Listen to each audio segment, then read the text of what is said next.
Сәлем достар, бүгін біз өте дәмді, әрі қарапайым әдіспен балық қуырамыз.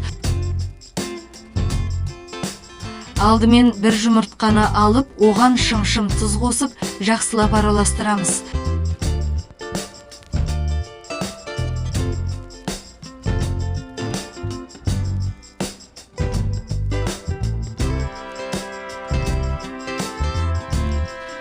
Араластырып болған соң сәл су қосамыз.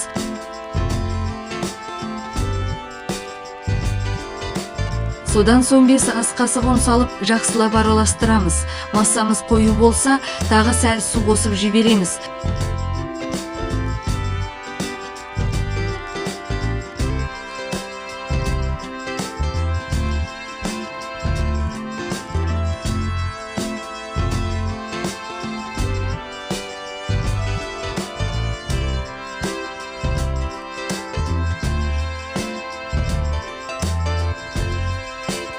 Осыменен массамыз дайын.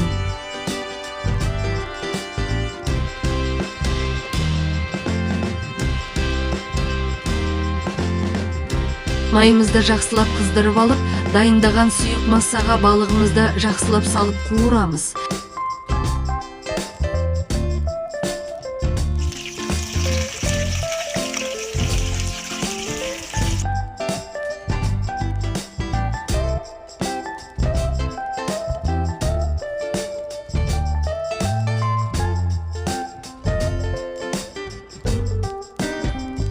Әдемі қып-қызыл корочка болған соң, келесі бетіне аударып қызартып қуырамыз.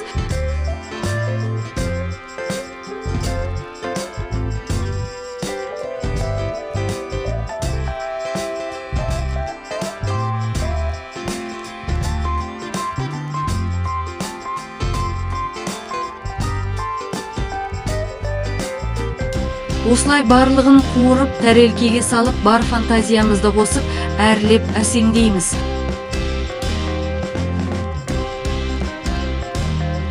Осыменен сочный-присочный красиво қуырылған балығымыз дайын. Жасап көріп бағасын беріңіздер. Арнаға тіркеліп, лайк басып, коммент қалдыра кетіңіздер. Ас болсын.